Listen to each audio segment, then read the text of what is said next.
Hey guys, it's Justin again with another Gunpla tutorial. This is going to be episode 6 of the start to finish series. In this episode we're going to talk on detailing your frames. This one's going to be a lot shorter than the last video. I had to go over a lot of surface prep stuff, and I still didn't touch on everything I really wanted to with the last video. But I think I got the point across for the most part. But this video is basically going to be for the people who didn't want to just paint their frames one color and leave it. People who aren't satisfied with just that. They want to do a little bit more. So, for the sake of this tutorial, we're just going to use some easier parts. These are the knee joints. These are the elbow joints. And the reason I chose these is for a couple of reasons. The biggest one being these stick out, so you're going to see them. So, even if you're not really into the whole detailing your frame thing, this might be a piece that you might want to do. So, for this tutorial, you're going to need a knife, some masking tape, maybe a toothpick, and, of course, your airbrush and paint. Now, the way that I paint my metallics is kind of specific, oddly enough. I lay down darker colors first. I basically paint metallics the opposite I would paint like armor colors. I go from darkest to lightest. So I'll lay down a dark color first. Then I'm going to lay down duraluminum over top of this. Duraluminum is more of a silver color. I don't have an example nearby, so I can't really show you right this second, but you'll see when I spray it. And what that does is it doesn't really affect things too much, but basically the way metallics work is they're affected by their undercoat. So if you lay down a darker undercoat first, and then your next color that goes on top of that is lighter, it's going to make it shinier, basically. Not necessarily guaranteed to be true, but it can't hurt. But then from there I'll lay down my colored metallics, my golds, my coppers, stuff like that. So, when you are ready to mask this stuff off, I just take my masking tape, lay it down on my cutting mat. Doesn't really matter how.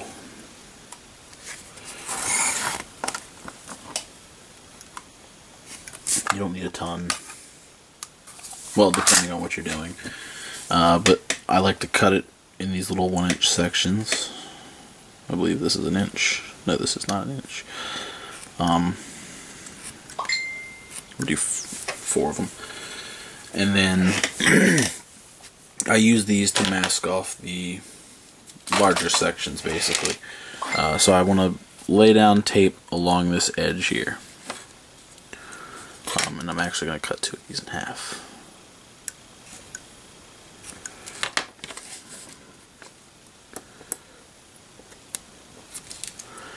So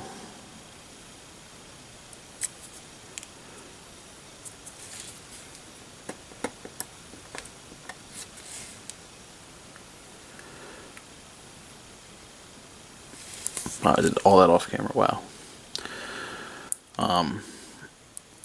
You just want to lay it against this edge. Doesn't matter if your tape goes all the way across or not. You're going to touch that up later. Good enough for now. I'm going to take one of the longer pieces.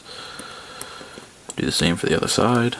Just try and line that up as best we can. Press it down. And that's basically done. And this is basically the same. You just kind of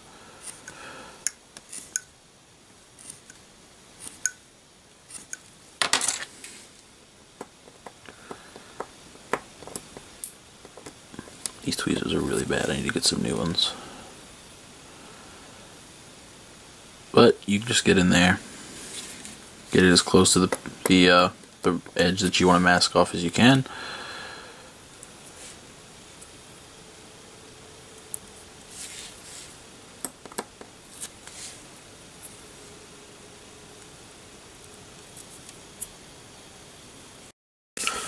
Okay, so I've masked off my regular pieces. I've gone through everything and I've kind of inspected all the parts and see if there's anything else that I want to mask off. And I found one other piece that I want to do, and that's this little cockpit hatch. And the only thing that needs to be masked off on this is the front piece. Does it need to be masked off? No, not really. But if you want to kind of give it that extra little bit of pop, you want to mask off this little round piece where the clear part goes. And for this, I'm going to use blue tack. This is something I've done for a while. It's something that's referenced and talked about a lot, but I'm going to give a shout out to Crap Monkey 99. He does this a lot. He swears by blue tack masking, so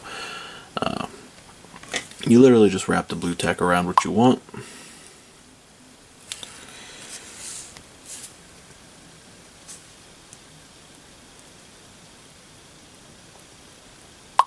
And you just kind of fix it from there.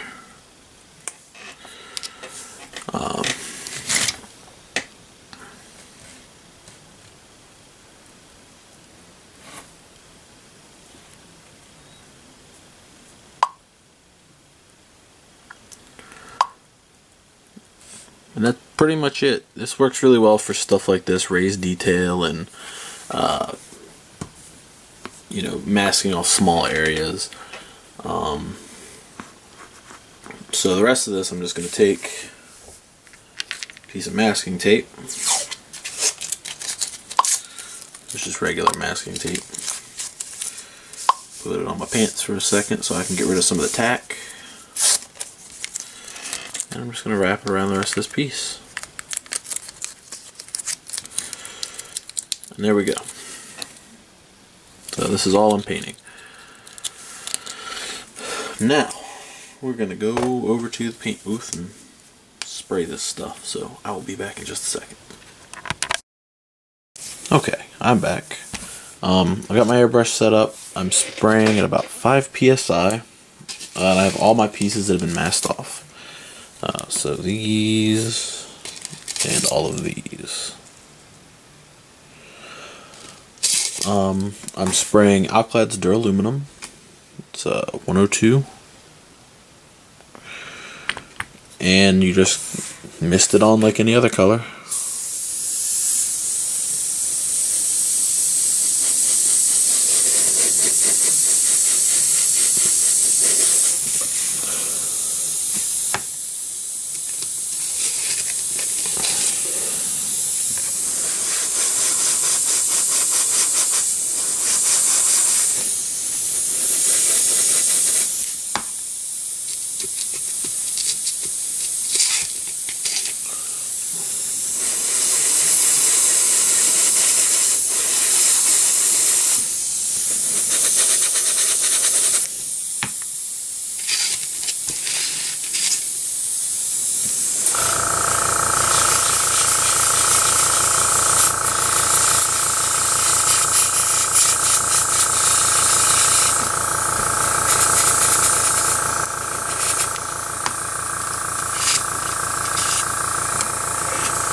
And that's that. So,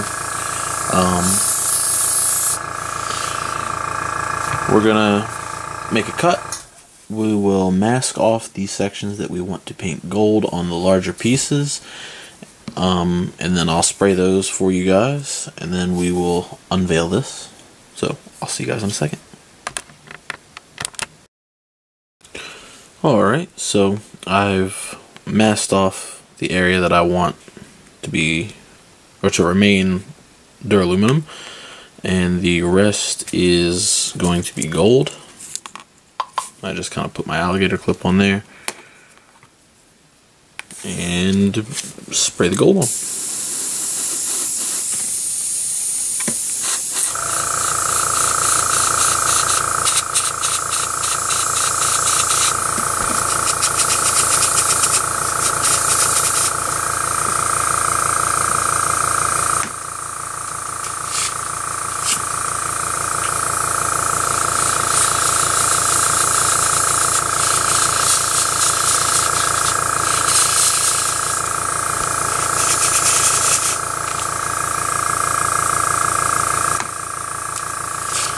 Okay, to the workbench.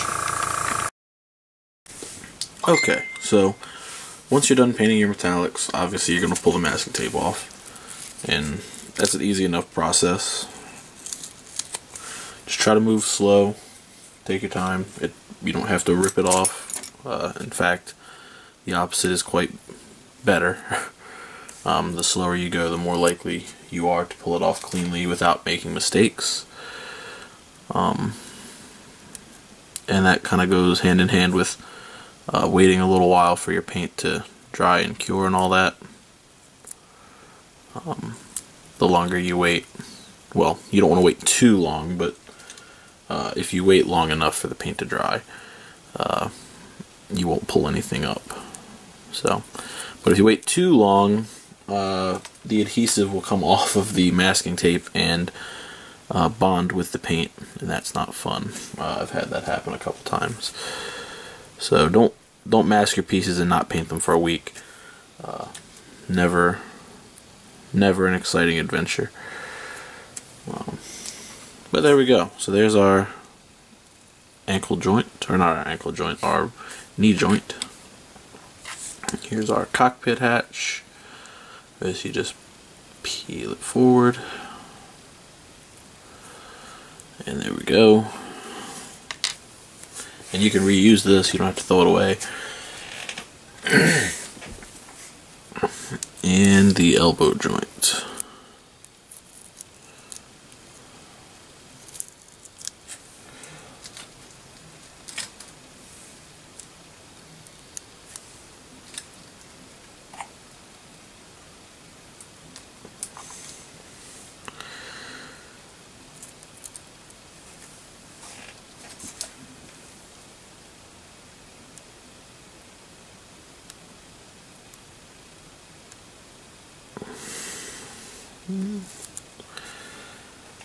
I need new tweezers. I'm gonna go buy some this weekend.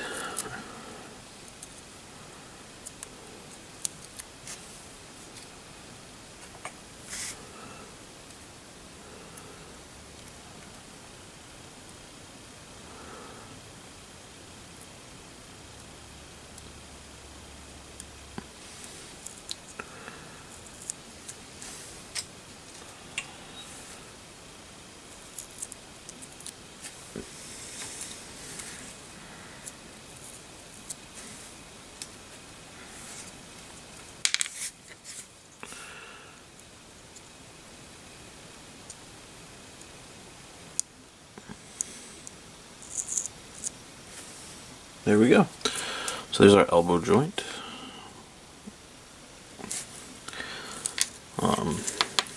So that's the basics of masking and the gist of what I do when it comes to layering your metallics and stuff like that. It's as simple, well, as simple, it's annoying as masking every piece until you get the desired result. Sometimes it takes a while, sometimes you gotta cut little tiny strips and mask everything off, and then sometimes you have to take all the masking tape off and remask it. Sometimes it's super easy. It just depends on what you're going for and what you're satisfied with. But you shouldn't stop at it until you're happy with it. But since this video is kind of short, I'm going to touch on like one other little thing, I guess, and that's other detailing that you can do to make your frames look better. And for that we're going to use the side of the leg, and we're just going to highlight a couple of things with hand brushing. So give me a second, I'll be right back. Okay, so what I'm going to do here is I'm going to basically just paint these little rivets on here red. I did this on my Build Strike. And I'm going to paint these little vent things here gold. I don't know why I'm going with gold. I just feel like they look good in gold, so that's what I'm going with. For the red, I'm going to be using Vallejo Model Color 70.908 Carmine Red. And for the gold, I'm going to be using Citadel's Armor Gold. And since I'm only applying like dots of it, I'm not going to thin it. Someone's going to get mad. That's fine. I don't care. It's just a dot.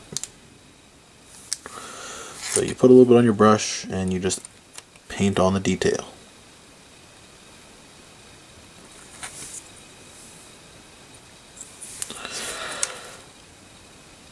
Easy as that. Now you can mask this stuff off as well if you choose to. I find that it's kind of a waste of resources to mask this little area for no reason. Plus you're going to waste a lot of paint trying to accurately get in and around this area and not overspray a whole ton onto the piece. It just happens, so I wouldn't sweat it.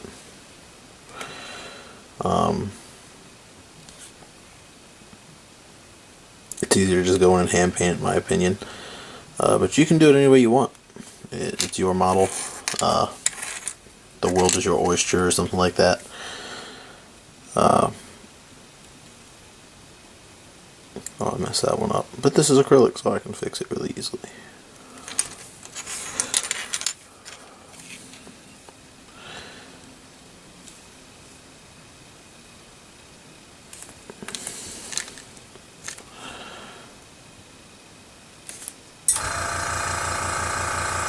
And I didn't turn my compressor off.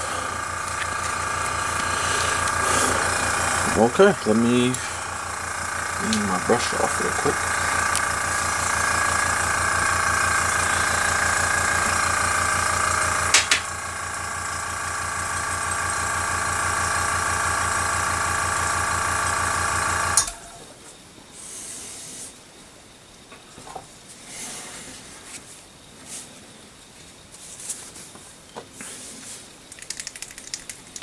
And you don't have to use these paints specifically.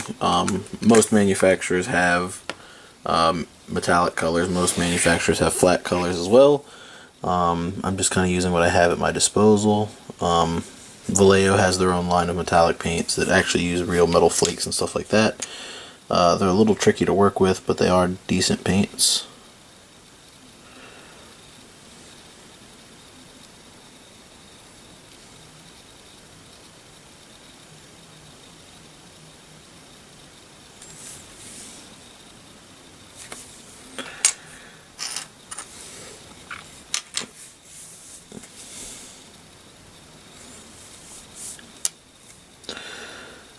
But this is pretty much all you got to do. It's really easy. It's really straightforward. Enamels would probably do a better job here at covering. It's especially if you're going to be painting metallics. I have a hard time with acrylic metallic paints. They're nice paints. They're just, I find them harder to get even. So if you're just starting out, enamels are really good for this because they self-level. So it kind of takes all the hard work out for you. You don't have to worry about your brush strokes and anything like that. You just kind of put it on there, and when you let it dry and cure, it will do all the rest of the work for you.